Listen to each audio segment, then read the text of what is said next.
Ó, o conceito de independente eu não vou nem aprofundar, porque eu acho que todo mundo deve ter falado, né, sobre a relativização do independente. É uma palavra relativa, independente ao quê, em relação ao quê, né? Então, normalmente eu prefiro as palavras mais afirmativas, né? Um cinema autônomo, um cinema que busque a sua própria viabilidade, e aí incluindo, né, o sustento das pessoas envolvidas nesse trabalho, no caso eu e Vlad, e mais gente, né, que também são parceiras nossas na Coro. Que cinema é esse e como é que ele se afirma? Né? A verdade é que ele é impraticável. A sobrevivência, por si só, é um conceito que deve ser minado, né? Porque nós estamos falando de sobrevivência. A sobrevivência é o que nos resta, dos escombros nos quais nos encontramos, né? Então, pensar um cinema que nos dê sobrevivência já é assumir o lugar da precariedade, da escassez, como o único lugar possível. Eu acho que isso aí que tu falou agora, se quiser já começar por isso já, isso aí que você falou agora do cinema independente, quando eu falei que é um debate, é um debate polêmico, porque inclusive foi isso que fez eu começar a discordar do Vitor, assim, né? Porque a gente tem uma formação política totalmente distinta, eu e ele, e isso aí influenciou pra caramba, porque, por exemplo, o Vitor sempre acreditou, não só ele, né? Muita gente, principalmente no nosso rolê de movimentos sociais e tal, muita gente acredita que cinema independente é você ir sozinho com uma câmera, fazer o filme, ou fazer o filme colaborativamente, distribuir celular pra galera. Não quero menosprezar o valor disso, entendeu? Só que quando eu fiz o Livres, cara, eu percebi que cinema não é só quem faz e quem realiza, entendeu? Por trás do cinema hoje no Brasil, a gente tem uma massa de mais de 1 milhão de operários, entendeu? Eletricistas, técnicos de som, porra, maquinário, entendeu? Que é a galera que é peãozada mesmo, que depende daquilo e só sabe fazer aquilo. Então eu acho que essa escassez dos fomentos e dos editais, né? Porque o debate, agora sendo mais pragmático, o debate era o seguinte: a gente não tem que depender de edital, a gente não tem que depender de verba pública, a gente tem que fazer com o que a gente tem, ou seja, não deixar de fazer por isso. Só que é muito fácil você fazer isso quando você é empregado por uma organização não governamental, ganha um salário de 12 mil reais, entendeu? E o que te ocupa pouco tempo do seu dia, e com o resto do seu horário produtivo você pode fazer o que você quiser. Cinema independente, você tem dinheiro para isso, você tá economicamente, né, capaz de fazer aquilo. O cinema brasileiro, ele vive de ciclos, né? E a gente teve um ciclo que a gente acreditou que nunca seria interrompido, né? No governo Bolsonaro. Assim, ele começa a ser interrompido na gestão Temer, a galera do cinema meio que, não, e se fudeu também, né? Assim, se fudeu pouco menos, mas também se fudeu com a gestão Bolsonaro, assim. E agora a gente tem uma retomada, né? É uma retomada que ela não é uma retomada do zero, como foram as outras, né? Assim, é uma retomada de uma coisa que vinha ali meio marcha muito lentinha e tal, mas nunca parou de fato, né? Sempre tinha alguma coisa, embora tenha se tentado parar muito. Da minha experiência, eu trabalhei mais com cinema independente do que com cinema mais tradicional, né? De grandes estruturas e orçamentos, e ter contato com esse tipo de produção foi mais recente, foi até da pandemia pra cá. Então, o cinema que não faz parte, né, que gira em outro âmbito, que se contrapõe a esse mais estruturado, assim, tipo, né, mais clássico, assim, são relações que normalmente não são tão hierárquicas, né, tipo, tão hierarquizadas. Elas são mais diluídas, mais horizontais, assim. E eu tenho a impressão, de todos os filmes que eu já trabalhei, que quanto menor a equipe, mais você chega no filme. Quanto maior a equipe, mais você se afasta do filme. E isso até, como eu estava conversando um pouco antes, né, é uma contradição histórica, né, que desde que se entende como cinema brasileiro independente, a gente está aí tentando, desde antes de eu nascer, né, já tem gente tentando fazer cinema independente e batendo cabeça, né, e tentando fazer isso ser possível, né, fazer isso ser viável. Então, eu acho que o maior desafio tem a ver com dinheiro mesmo. Tem a ver com dinheiro, porque ideia não falta, qualificação profissional não falta, tem profissionais não faltam, pessoas não faltam. Então, assim, não falta os recursos humanos, os recursos técnicos estão aí, sabe? Tem equipamento aí, tá aí. Só que tudo precisa de dinheiro, né? Então, pra gente pensar cinema independente, né? Independente em relação a quê, né? Então, em relação a de grandes hoje, né? Que a gente tem os streams, né? Netflix, Globoplay, Amazon, não sei o quê. Então, o que é dali não é cinema independente. E aí tem recursos que vêm de fora do Brasil, né? Ou de dentro do Brasil, mas de grandes empresas, né? Que vão poder, investir uma grana, contratar pessoas, contratar tecnicamente, locações, produção, viabilizar e fazer aquilo acontecer, né? Agora, o que não tem esses dinheiros, né? Como que se faz? Então, é uma constante luta e estratégias que a gente tem que bolar para pensar, esse projeto aqui é projeto de edital? A gente tem uma experiência do cinema marginal, do cinema independente, dos anos 70, 80, que era muito... funcionava muito em função de uma cadeia de exibição, né? Existia essa questão de você conseguir pegar empréstimo no banco para filmar e você colocava o filme no cinema, e esse recurso das exibições, né, das bilheterias, fomentava ou não outras produções, né? A meu ver, o independente está nesse sentido, um cinema que não depende de um apoio de uma grande indústria, né, e ao mesmo tempo de fomento público, né, de editais públicos. Apesar de que a gente tem exemplos no mundo onde o Estado intervém na política pública de audiovisual a seu favor, no sentido de embarrear a produção estrangeira que normalmente domina o mercado de qualquer país, né, com exceção dos Estados Unidos. Mas a Europa mesmo tem políticas protecionistas, né? Afinal de contas, o Kaká é um dos caras que criou essa porra toda, né? Ele é, como o Santeiro diria, aquele navio quebra-gelo, né? Para os outros navios passarem pela rota, tem que ir aquele quebra-gelo abrindo caminho. Então, ele, de certa forma, ele estará sempre correto nas suas posições, nas suas maneiras de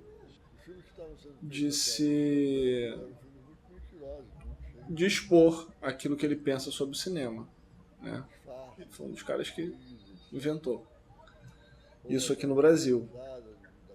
E, por ter inventado e por ainda estar vivo, a trajetória dele se confunde com a trajetória do cinema independente brasileiro. Então, se a gente está discutindo, né, ideais, uma compreensão de que cinema é esse que a gente gostaria, baseado na autonomia, a gente quer um cinema de vida, um cinema de vivência, né?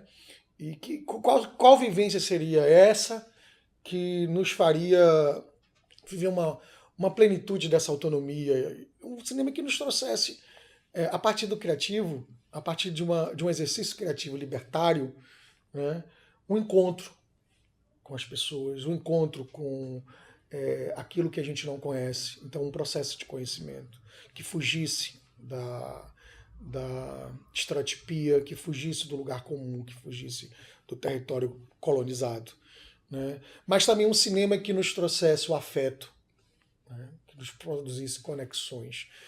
E, sobretudo, um cinema que nos possibilitasse mudança, né? Um cinema de enfrentamento, um cinema de destruição, e porque tem um projeto ou projetos de criação, né? Não o inverso, né? Não, a energia criadora, ela não é em si a destruição. A destruição é uma consequência direta da criação que nós queremos. Eu acho que talvez a maior mudança social que eu estou propondo, de um lugar talvez muito menos altruísta do que parece, é falar sobre as coisas que eu considero relevantes, negando um movimento que quer me dizer o que é relevante ser dito, sabe? Eu tô meio que desenvolvendo o que eu curto dentro dos meus desejos artísticos, dentro dos meus desejos de criação, e eu tô pontuando que isso é importante, e dane-se como é que tá, como estão os circuitos, o que está sendo dito e tal. Eu tenho umas questões, eu fiz um projeto agora com deficientes visuais, e isso é uma questão para mim, tipo, eu gosto de trabalhar com pessoas com deficiência. Eu acho importante, e eu acho importante a gente saber lidar com essas pessoas, porque geralmente a gente não é preparado. Tipo, quais são as especificidades para eu ter na minha equipe trabalhar com pessoas com deficiência auditiva? Tipo, é caro isso. E não devia ser, porque eu acho que Libras deveria ser uma parada que deveria ser ensinada na escola, assim. Eu acho que nós, pessoas negras no Brasil, somos pessoas que, pra gente fazer as coisas, a gente tem que lutar e brigar. Quando a gente fala de racismo, a gente está falando de dinheiro e poder. O cinema no Brasil sempre foi um lugar de elite, sempre foi um lugar de gente rica. Então, e é um lugar que, usualmente, as pessoas não estão acostumadas a ver a gente, não querem ver a gente. Então, para a gente ocupar esses espaços, a gente vai ter que lutar por eles. Estranhamente, se torna um problema, né? Porque eu acho que quando você fala de juventude de periferia, juventude negra de periferia, você está falando da maioria da população, né? Pelo menos do que vai ser o futuro da população brasileira. Então é um tema, ao meu ver, central, por isso que eu me dedico tanto a isso, falar no agora, né, no jovem de agora, nas experiências que eles estão formulando para sobreviver, né, a criatividade, a forma de criar recursos para levar a vida, né, seja com a arte, seja, enfim, no cotidiano mesmo. Então, é estranho que tentem me colocar num nicho, né, como se fosse um subtema ou um tema menor, muitas vezes, né? Então, os meus filmes são filmes independentes. É um cinema que hoje eu posso te dizer que é um cinema negro, é um cinema periférico, né? Hoje eu não gosto muito de conceituar a arte. Acho que a arte é livre, né? Eu posso fazer filme do que eu quiser, eu sou artista. Então eu não estou num lugar preso, assim. Mas quando a gente traz esse conceito, é um conceito político.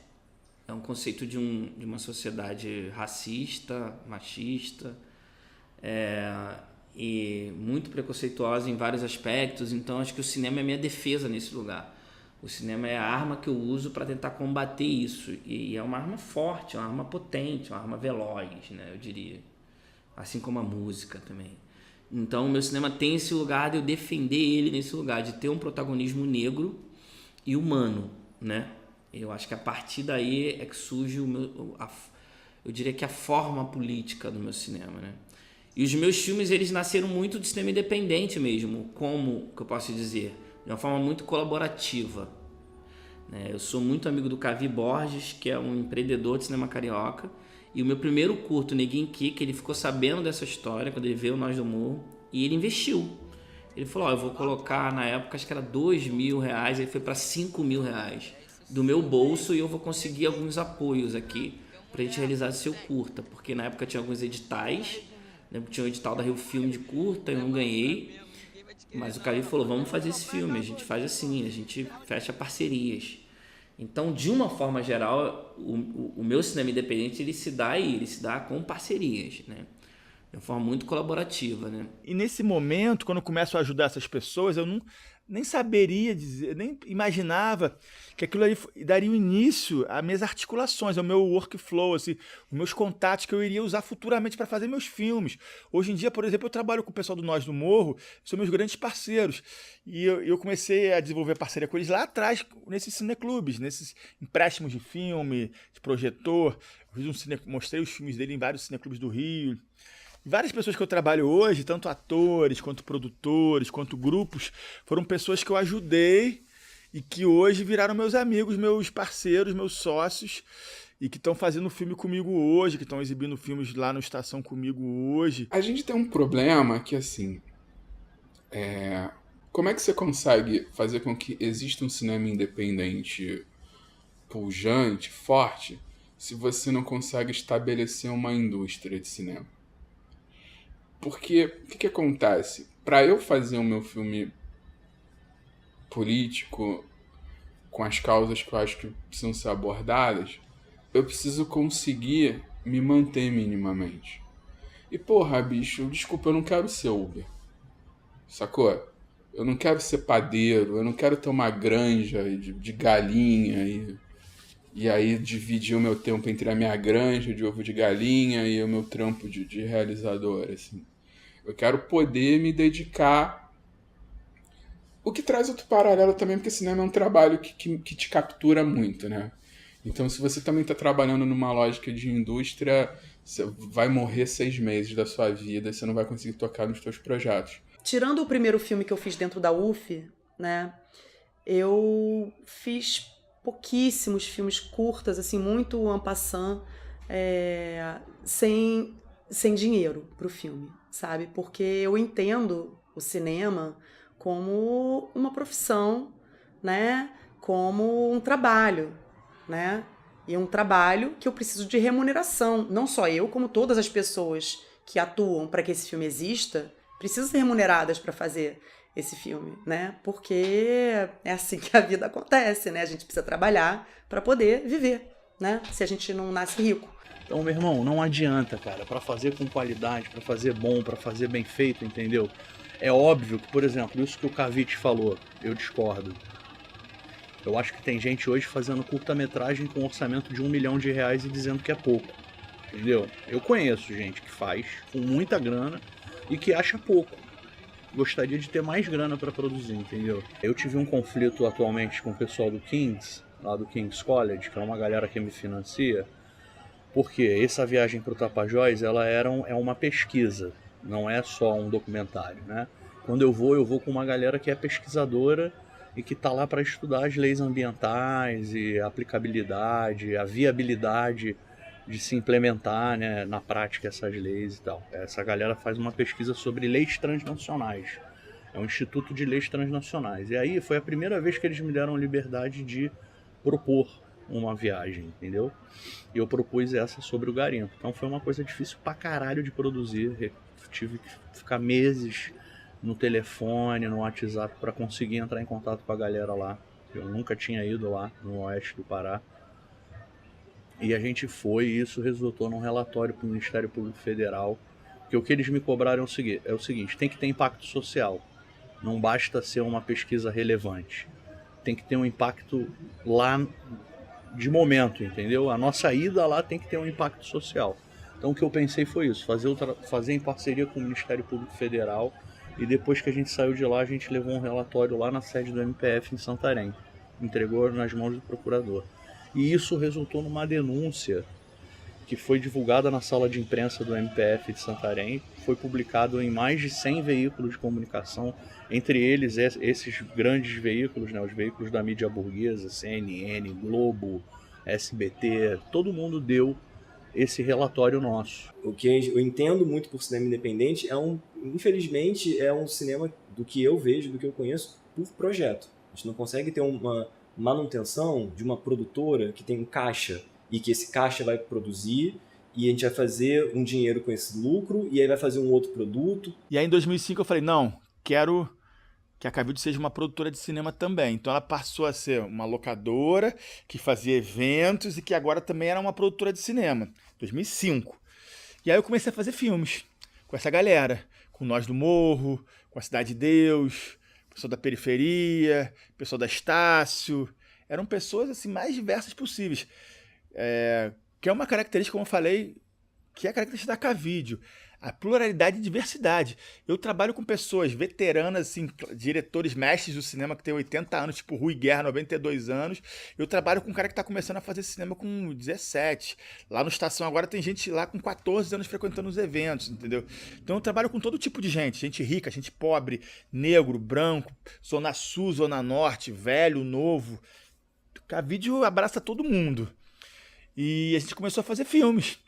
E a gente começou, como a gente não tinha dinheiro, e era difícil ganhar editais, é isso, você ganha um edital a cada 3 anos, você não ganha edital toda hora.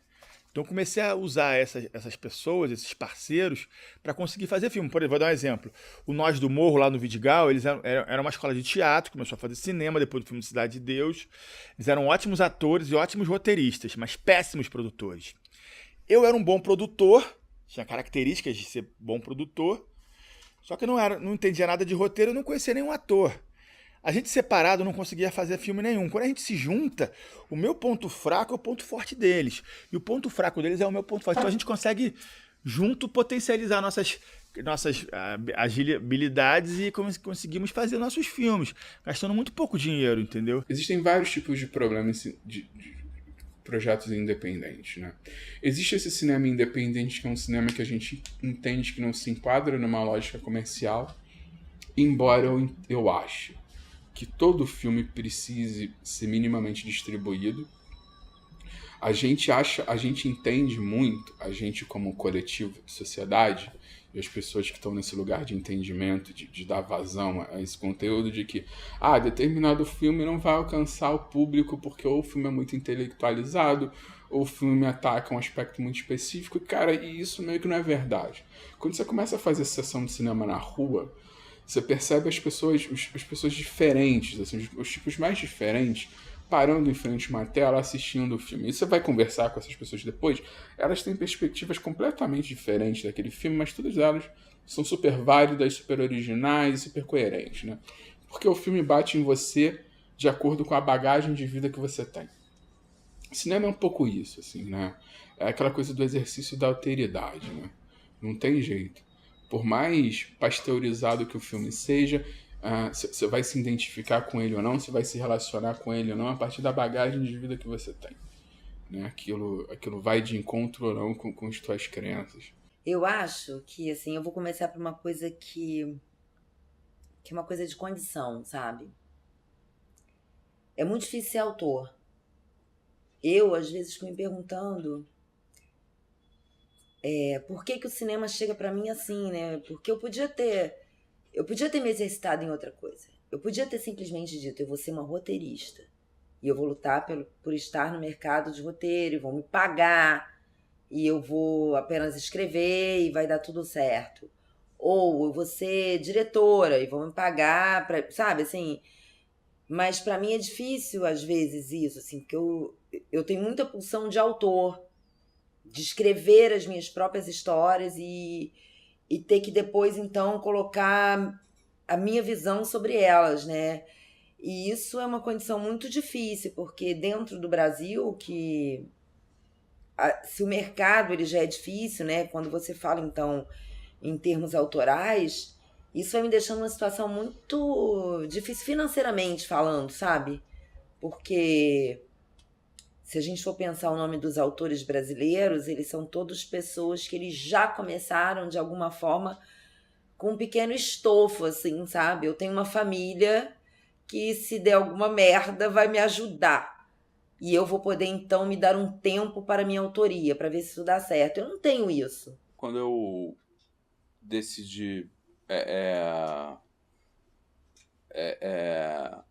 focar nas pessoas sem teto, né? Eu fui procurar, né, outros trabalhos até para me referenciar um pouco, né? E eu encontrei, cara, muito. Para dizer que eu não encontrei nada, eu encontrei um trabalho do pessoal do Rio Grande do Sul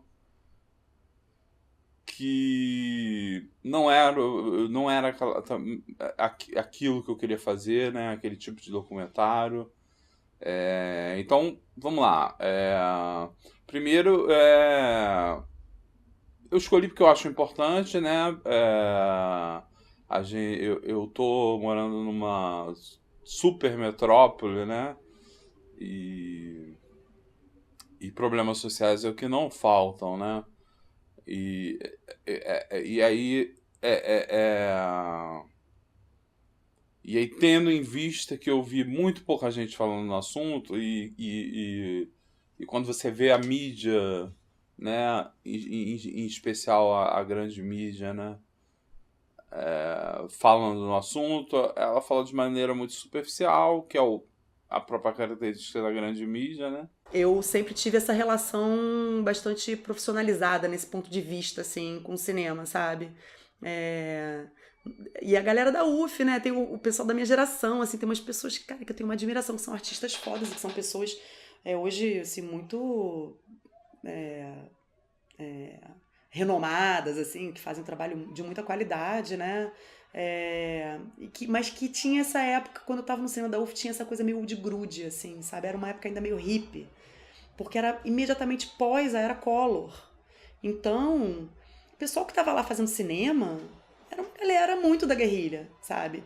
Eram pessoas que estavam ali por motivações muito diferentes, certamente, das motivações dos jovens que estão na Universidade de Cinema da UF hoje, né? Porque hoje o cinema tem um mercado, é uma indústria, sempre foi uma indústria, né? O cinema brasileiro tem muita qualidade, enfim, uma história muito concreta e, né, consistente, importante no cinema mundial, né? Mas esse era um momento, final dos anos 90, né, quando eu entrei para a faculdade de cinema, que tinha um entendimento assim mais romântico, eu acho, e mais de um entendimento diferente do que é a arte, né? Porque eu acho que hoje o cinema tem uma vinculação com o mercado muito mais forte. E eu acho que a gente está vivendo um momento muito, muito importante, uma transformação muito importante, um momento que eu diria até revolucionário, Eu me sinto muito orgulhosa de fazer parte de uma geração do audiovisual que está refundando um imaginário imagético brasileiro.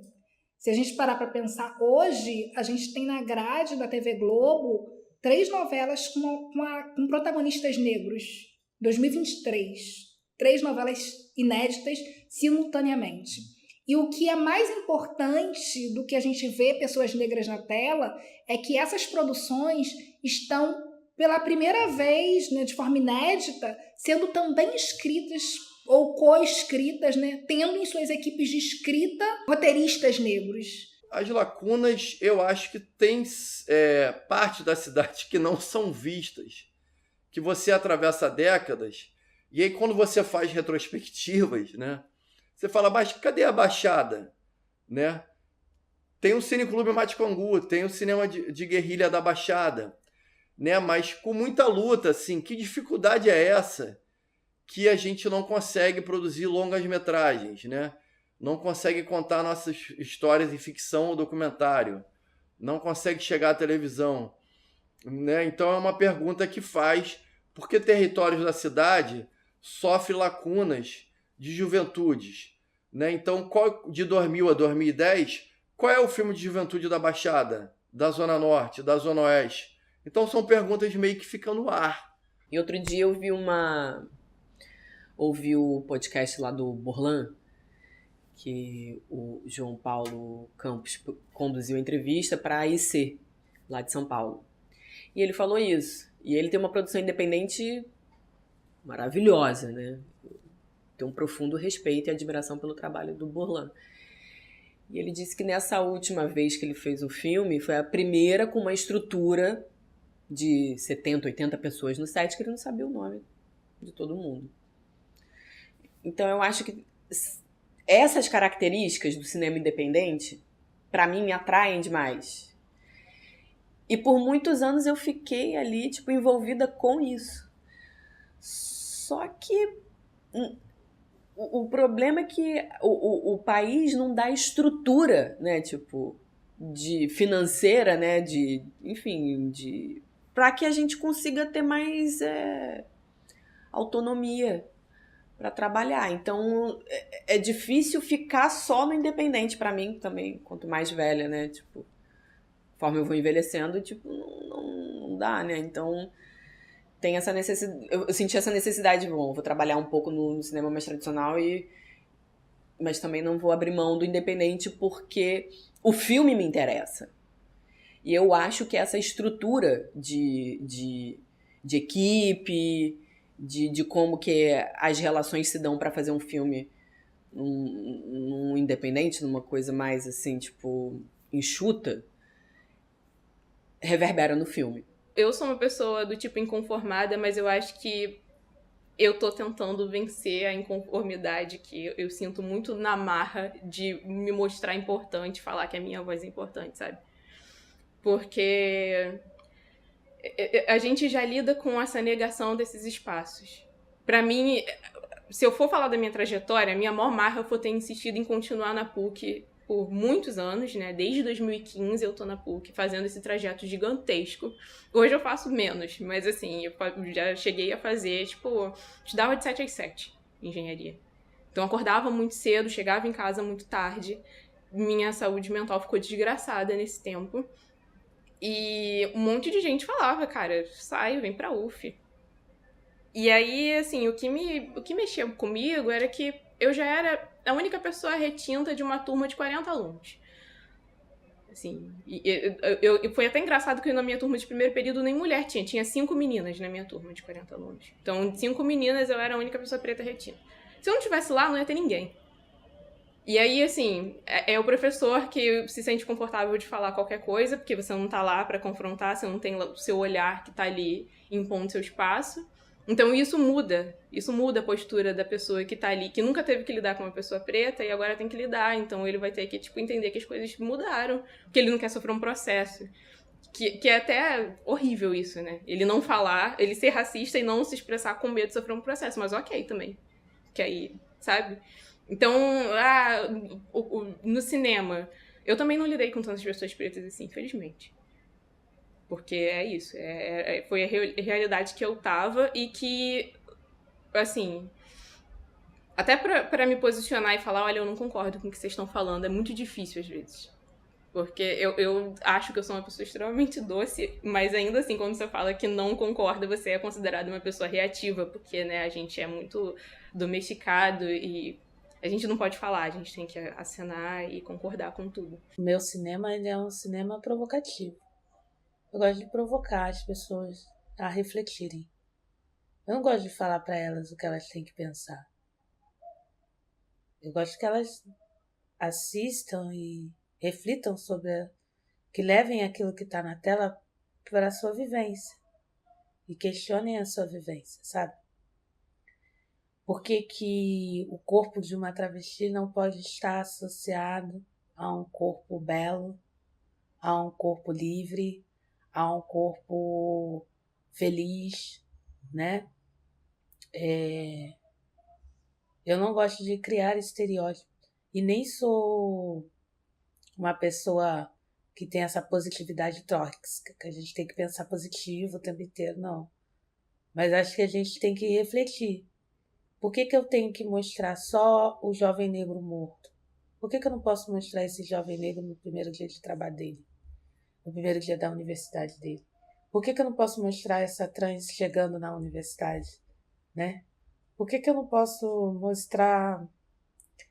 Porque é tão difícil mostrar pessoas negras como casais felizes, sem ter a bebida ou algum vício que destrói esse casal, ou ele ser violento com ela, né? Quando a gente mostra nossos corpos nessa situação, o que a gente está fazendo de diferente do que já foi feito? Por que a mulher negra tem que estar empregada? Não pode ser a dona da casa. Eu gosto muito de filme de Bang Bang, porque é da minha experiência do Bang Bang italiano, as chanchadas da Atlântida,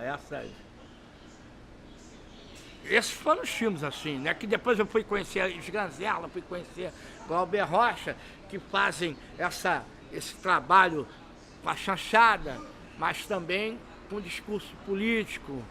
Então a gente começa a descobrir o discurso político, qual da nossa história do social, do sindicalismo, da vida de vagabundo, né? E você está sempre nesse social, né? Então esses eventos que de verdade me deram substâncias, me deram estofo para ser, assim, ter a minha filmografia, as minhas ideias de cinema, num cinema político, podemos dizer assim. Que o cinema político é isso, né? Quando você tem uma intervenção que seja qualquer, você pode botar uma novelinha das 7 com uma história de 2013. Contextualizando essa história de um amor, guerrilha, bombas, essa coisa toda, né? Então eu sempre tive essa linha de raciocínio. Eu penso muito na perspectiva anti-imperialista do cinema, sabe, cara? Me incomoda muito, na real, assim, muito mesmo, sabe?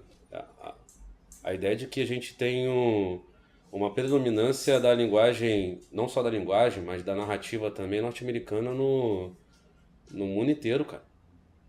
E como isso abafa tudo, cara. Abafa tudo, sabe? Abafa nosso comportamento, inclusive. Isso me deixa muito, assim, muito puto mesmo. E sempre me guiou, assim, sabe? Tipo, a luta anti-imperialista e o cinema. Olhar o cinema a partir da perspectiva anti-imperialista mesmo, sabe? Me incomoda muito saber que, por exemplo, se alguém... Eu brinco, né? Que se alguém me vendo os olhos e me joga, sei lá, no Central Park, lá em Nova York, eu vou saber onde eu tô.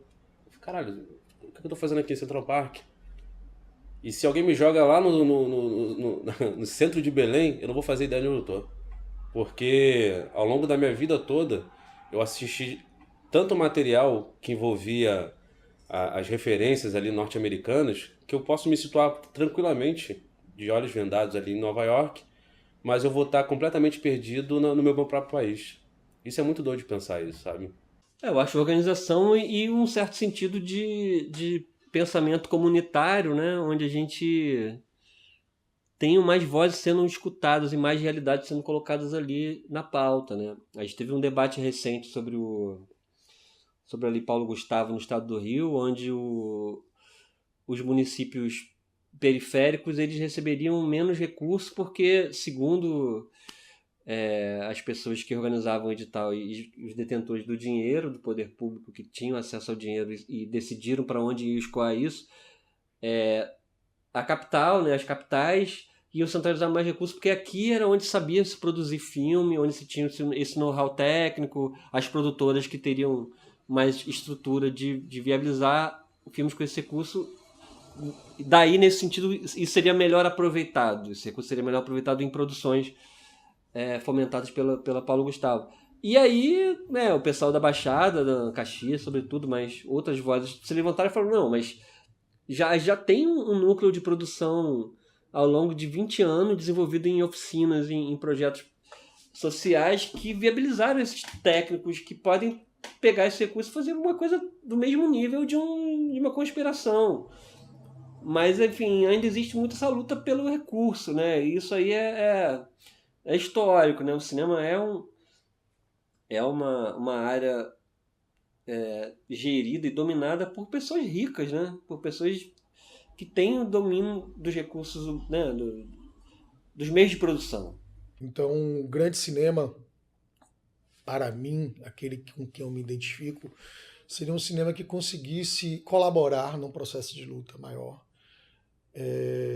na construção, na busca dessa mudança, na busca da liberdade, mas que fosse livre de constrangimentos internos e externos de qualquer patrulha ideológica nesse sentido, né? Então, é impossível você pensar numa perspectiva de vida num sistema de morte. Portanto, afirmar a vida num cinema só é possível como enfrentamento à morte. Se eles são pessoas que são invisibilizadas pelo poder público, pela própria sociedade civil, né, organizada,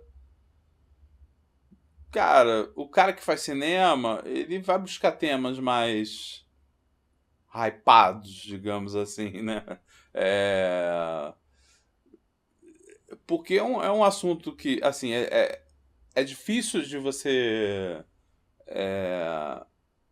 construir uma narrativa, né?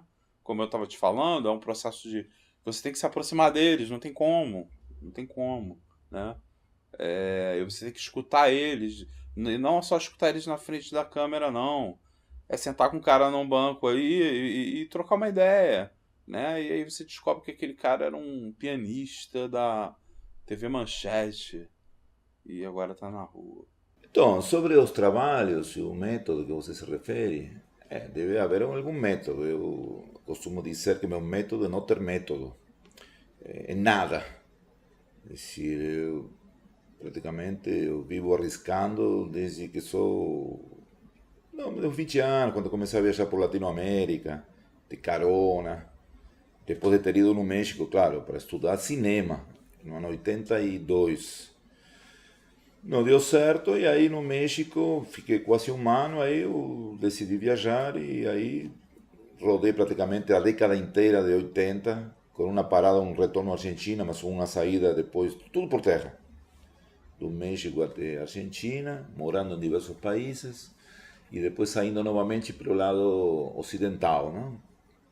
Do Paraguai, Brasil, Venezuela, Caribe, fui para a Europa, voltei de navio, uma loucura total. Terminei não, bom, reiniciei o processo na Bahia, em Salvador, em 89. O que eu vinha refletindo é que acho que a forma de se fazer o cinema que se torna ele político, né? Ou não, né? Talvez não seja o tema, não é um tema político, né? Mas a forma que você faz, os caminhos, a opção estética, enfim. E isso eu acho que diz, né, muito se o cinema é político ou não. Não sei o que você acha também, né, sobre isso, assim, né? Se os filmes políticos realmente têm que ter um tema político, né? Ou se realmente a forma, né, de que o filme é feito, né? O que ele abre mão, os caminhos, se ele é contemplado por editais ou se ele é feito em guerrilha e tudo mais, isso tudo disse o filme. Para mim tá dentro do cinema político, assim, né? Eu percebo que eu vou fazer um paralelo entre o Cineclube e o nosso festival de cinema, que é o Cine Tamoio, que é um festival de curtas-metragens, e eu vejo esse cuidado na produção independente de curtas-metragens de sempre abordar questões sociais, questões políticas, abordar os problemas sociais que a gente vive. E é uma pena, né, que a gente não tenha outro espaço que não sejam os festivais e cineclubes para exibição desses curtas. É uma pena, porque são trabalhos riquíssimos. A gente que recebe filmes do Brasil inteiro para o festival de cinema, a gente tem a oportunidade de assistir filmes que eu acho que todo o Brasil deveria assistir. Faz muita diferença. Cada produção que você fica... E aí eu estou falando sobre o aspecto, não só do aspecto cinematográfico no seu olhar técnico, no profissional, sabe? No figurino, na maquiagem, no roteiro, nos planos, mas no produto como um todo. Você vem da base, você vem do proletariado e faz a questão da luta de classe. Quando você coloca os cineastas engenheirados no prelo. A gente também faz filme. A gente também tem distribuição. É uma luta de classe. Cinema é luta de classe. E quando vem um operário e vai fazer cinema, ele está intervindo na luta de classe. Ele está intervindo como um cinema verdade, um cinema que expõe a massa proletária, que põe a botocúndia,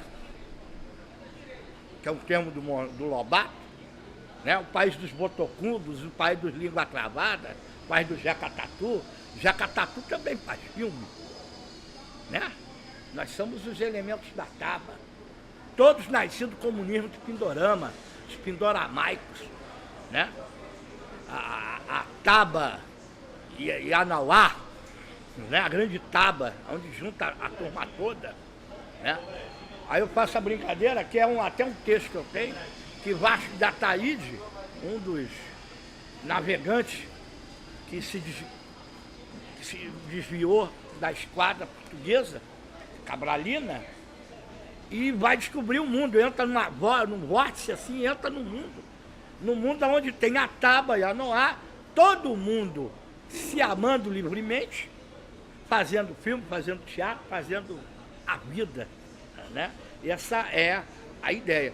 Mas, assim, em termos políticos, coloca essa crosta dominante do cinema brasileiro, que é isso que é a finalidade, acredito eu, do cinema político.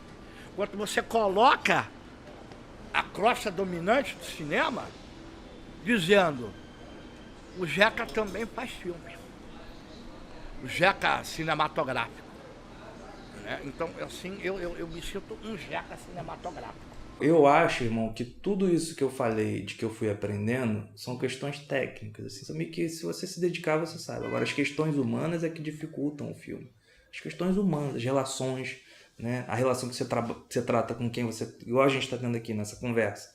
O que está fomentando isso não é a 5D, né? É a nossa aproximação, né? E eu acho que justamente o desafio é como você construir, né? Já ter isso aqui é o mínimo, você tem que saber operar. Se não tiver um microfone, você não vai captar o áudio. Se não tiver uma lente, não vai conseguir fazer a imagem, né? Só que você, além disso, já sabe operar uma luz, né? Você foi ali, né? Além disso, você é músico, já sabe qual microfone, qual posicionamento você quer, enfim, você sabe essa parte técnica. Mas não é isso que faz a alma do filme, né?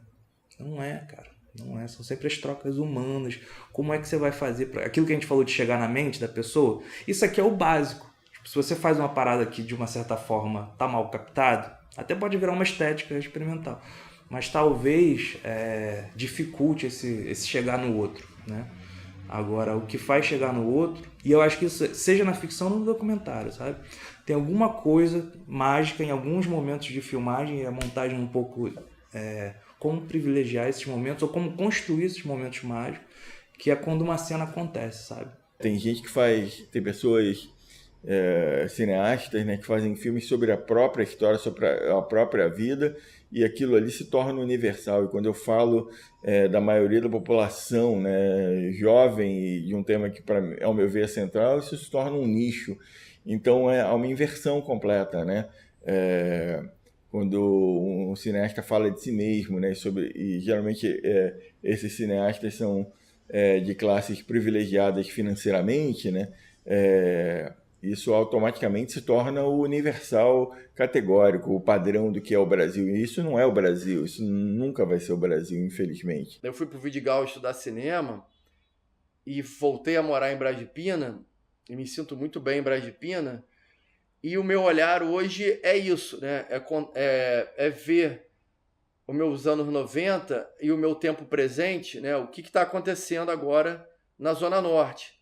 Né? Então eu vou no Vidigal dar aula e volto no 483, né? Que vem pela Avenida Brasil, entra em Bom Sucesso e me deixa na Penha e vou caminhando para casa. E aí fico fazendo essa pergunta assim,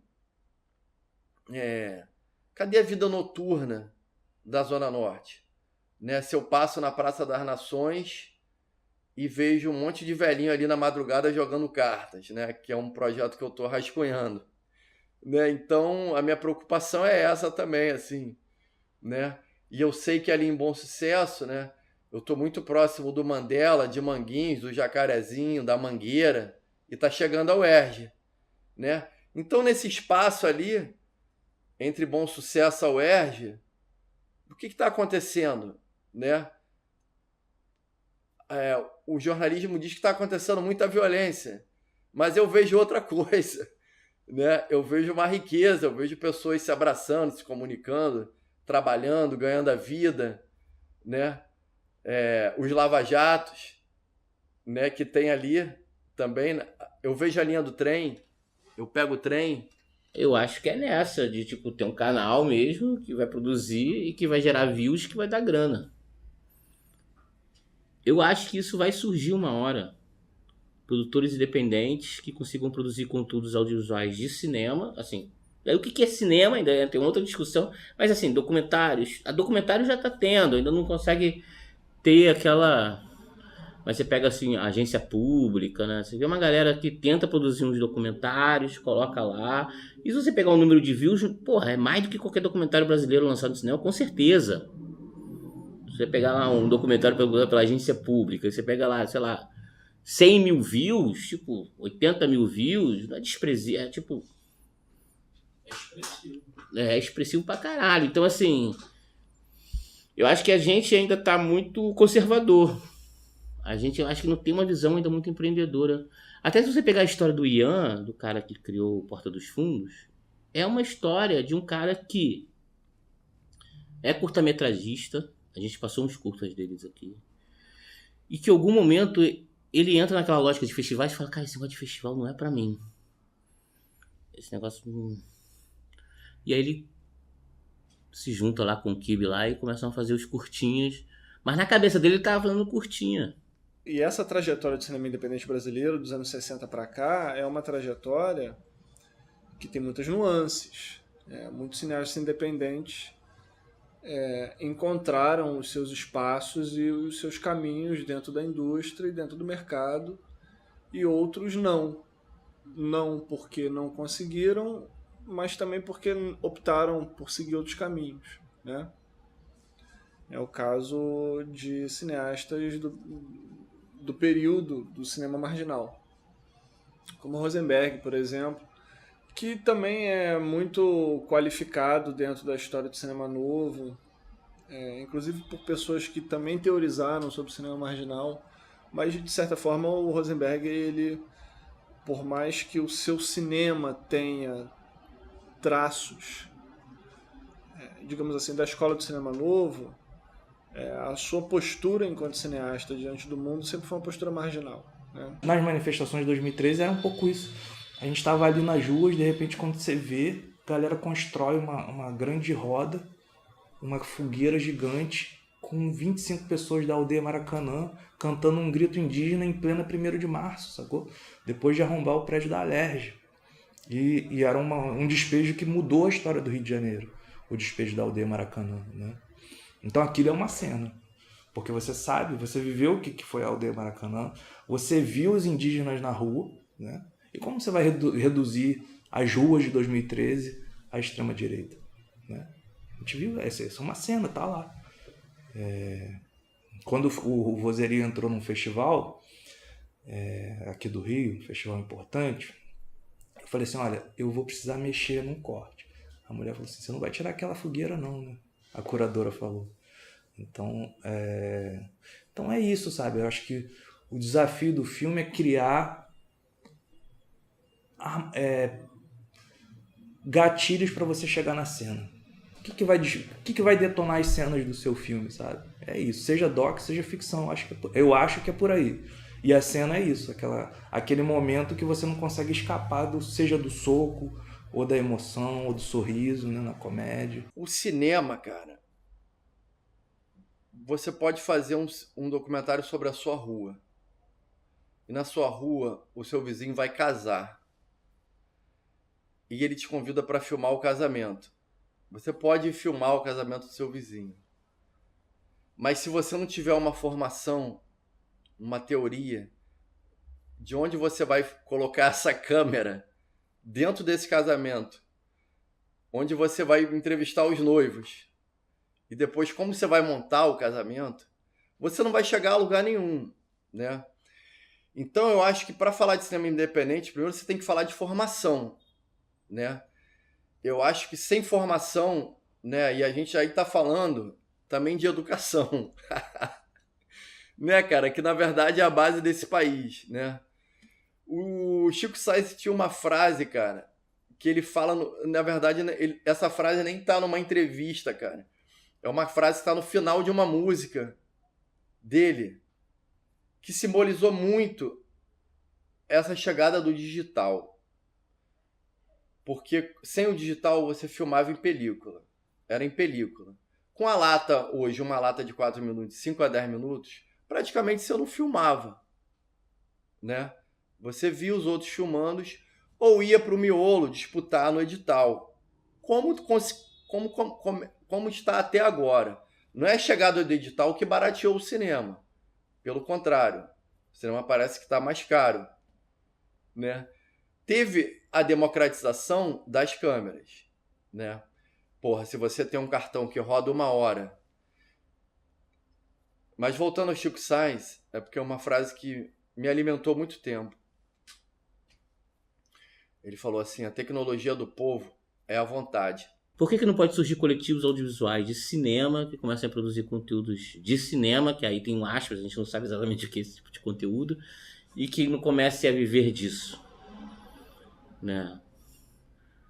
Qual é a chance disso acontecer? Existe uma chance disso acontecer? Eu acho provável isso acontecer. E aí o pessoal me dá é um cinema marginal, aí já ligaram no cinema marginal quando eu lancei Cascadura, junto com o Felipe Cataldo, com essa ideia do cinema sem limite, do filme de invenção, né? Que Jairo Ferreira, essa turma toda. E foi a parceria com o Chico Serra que me deu toda essa ideia de filme político, filme revolucionário, filme de chanchada dialética. A gente inventou a tal da chanchada dialética. Você faz uma rebolada e fala do Manifesto Comunista, né? Você fala você consegue botar o Mazzaropi como um cineasta político, um filme político, porque é dentro da ideia do manifesto do Jeca Tatu, que o Jeca Tatu é o nosso homem político, é o nosso ser político brasileiro, da civilização brasileira, né? E é civilizatório, no sentido que é revolucionário. Não mudei meu método de trabalho, minhas ideias surgiu, aconteceu não sei o que, em tal lugar, vou e digo, vou fazer o filme, sem nada. Às vezes, claro, a gente consegue apoios, porque a gente começa... Antigamente você batia a porta, fazia um papel, mandava uma solicitação de apoio para um sindicato, organização social, raramente para pessoas, raramente. Hoje não, hoje com a internet e rede social, eu coloco um texto que vai tanto para um sindicato quanto um monte de gente. Eu espalho por aí. O que caiu, caiu. Eu sou bastante crítico a esse tipo de editais, né? Tipo de a construção desse dinheiro público, né?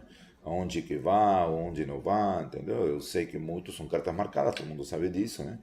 Mas aquilo que nos resta, aquela porcentagem que está realmente a público, é uma concorrência imensa, entendeu? Então eu prefiro ir por outro caminho e nesse caminho que eu tenho construído esses filmes independentes, né? Um cinema que se diz autônomo, que busca essa autonomia, cinema libertário, né?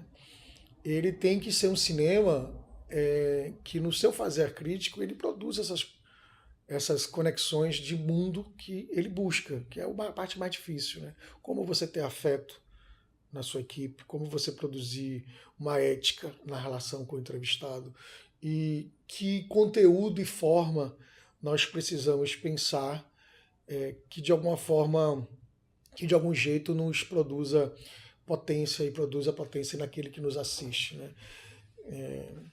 Eu não vou te dizer por que caminho ir, mas eu acho que isso são princípios que podem nos ser norteadores. Se você quer fazer um cinema que comunique, que seja bem distribuído, que seja bem feito, tu tem que estar nesse circuito, cara. Tu tem que empregar essa galera, entendeu? Não dá pra fazer sozinho, entendeu? E eu falo isso como um cara que faz sozinho na maioria dos casos, entendeu?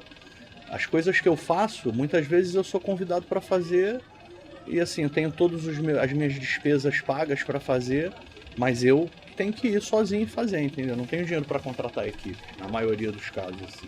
Esses filmes que eu faço na Amazônia, eu não tenho grana para contratar a equipe, velho.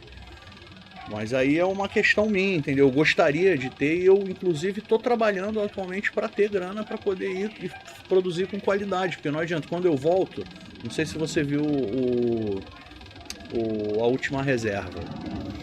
É um filme que tem o som cagado em várias partes, entendeu? Uma entrevista que é fundamental pro filme, que é a da Dona Orlandina, tinha uns pintinhos atrás que estavam piu, piu, piu, piu, piu, só que na correria de chegar e filmar e não perder a história, né? E ela contando ali, produzindo um biju e tal, trabalhando com a mandioca. Se eu tivesse um técnico de som junto comigo, o som ia ter ficado bom, que eu ia ter tempo de botar uma lapela enquanto eu preparava a câmera. Mas tu tá sozinho, irmão. Vai fazer tudo de uma vez e vai ficar cagado, entendeu? Isso porque o Surimã eu fiz em 2017, nesse mesmo esquema, indo sozinho pro Vale do Javari.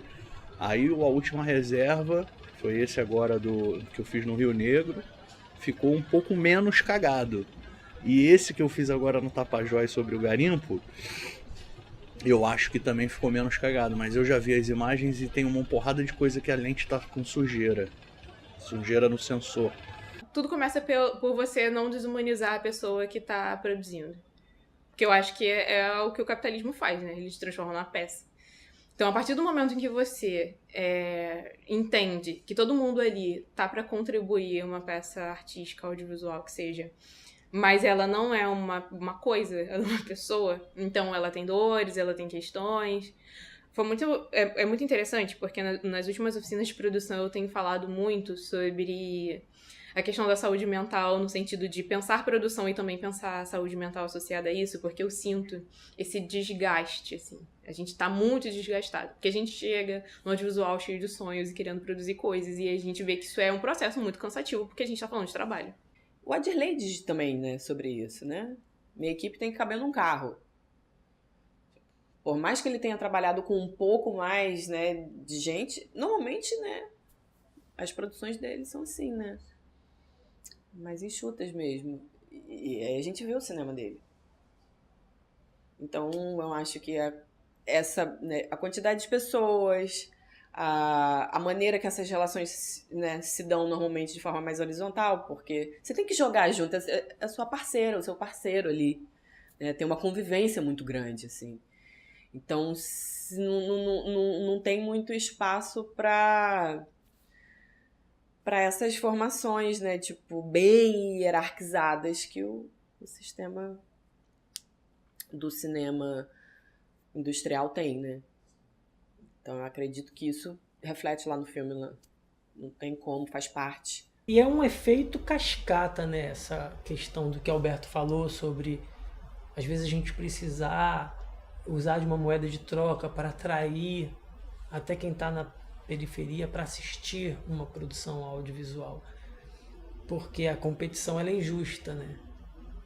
A publicidade que um filme comercial, o poder publicitário que esse filme comercial tem para quanto é atingir investido a naquele massa, marketing para poder... Exato. Não dá para competir com um filme, com um curta independente que vai transformar aquela cabeça. E é tudo muito bem arquitetado, porque essa mesma desvalorização da sociedade, ou esse mesmo desprezo, posso usar essa palavra, pela arte num todo, e a gente aqui está falando de audiovisual, é reflexo dos nossos governantes, que também desprezam e desvalorizam a classe artística, os produtos culturais. Na prática, eu e Vlad temos constantemente a angústia de não conseguirmos nos sustentar com o que a gente faz.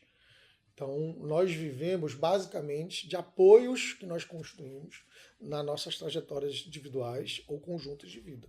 Eventualmente, nós temos os projetos que conseguimos vender, criar, construir parcerias que nos sustenta durante um bom tempo, mas nunca na perspectiva de médio e longo prazo. Né? Então, fazer o cinema que a Coroa de Rato faz, mais do que estabelecer estratégias de sobrevivência, é uma lida diária na manutenção de uma crença de que vale a pena. Antes de começar a fazer cinema na PUC, eu trabalhei em diversas produções independentes, a nível universitário e tal, e eu trabalhei muito de graça. Porque quando a gente começa, a gente trabalha muito de graça. E eu pensava assim, cara, eu não tenho grana pra passagem, assim. Eu entendi que isso também era um investimento da minha formação, mas eu não tinha essa condição. Então, eu acho que já começa uma diferenciação daí, assim. Quem vai ter grana para poder se movimentar para produzir, já separa quem tem e quem não tem. E para comer. Eu achava isso básico. Então, eu acho... Pra mim, começou assim. Eu preciso ter grana para me deslocar e para comer se eu quiser trabalhar com isso.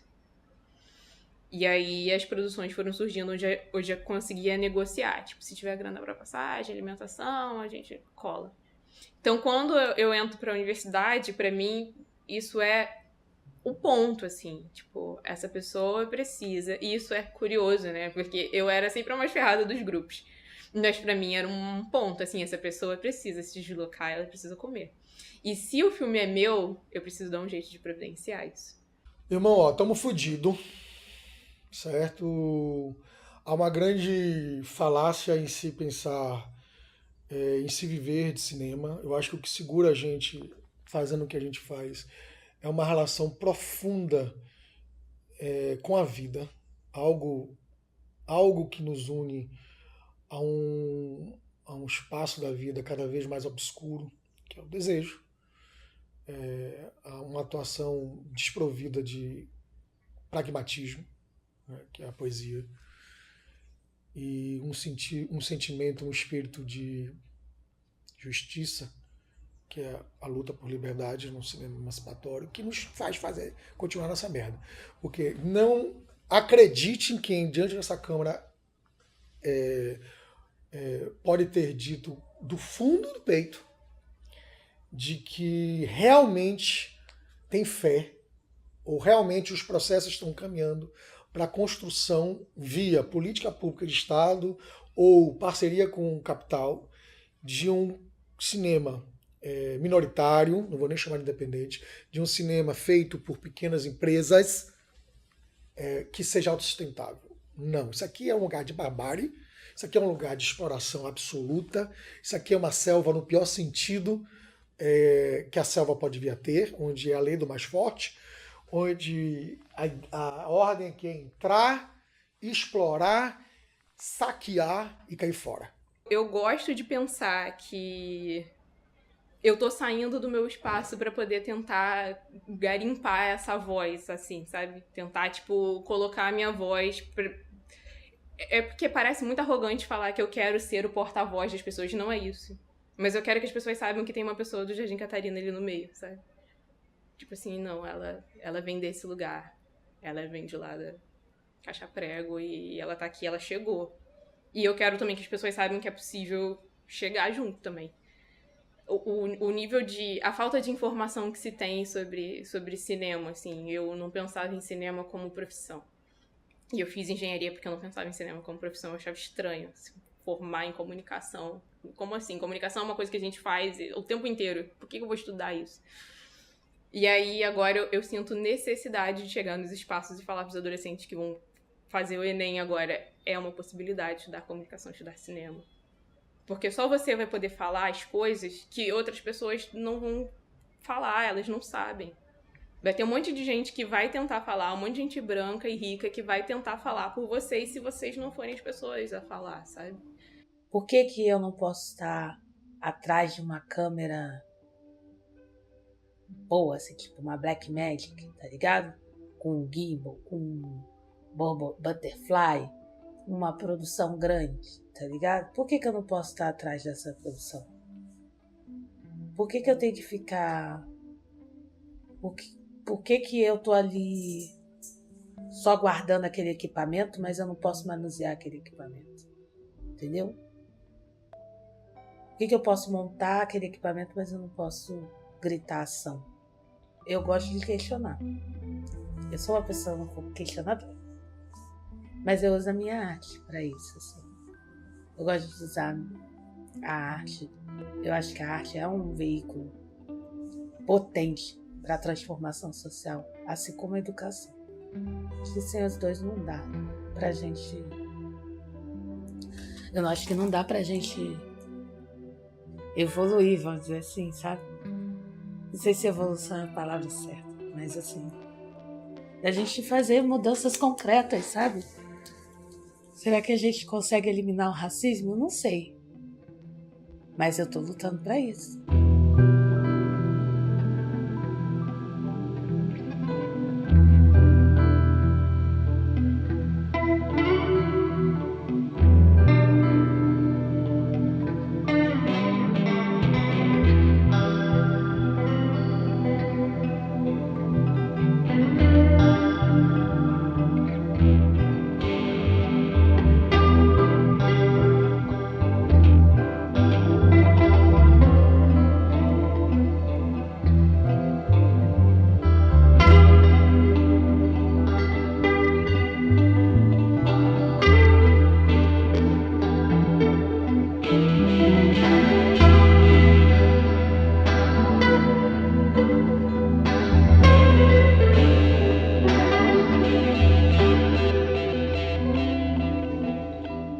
Quando a gente mostra na tela aquilo que a gente vê na sociedade, mas não aceita daquela maneira, esse incômodo faz mudanças.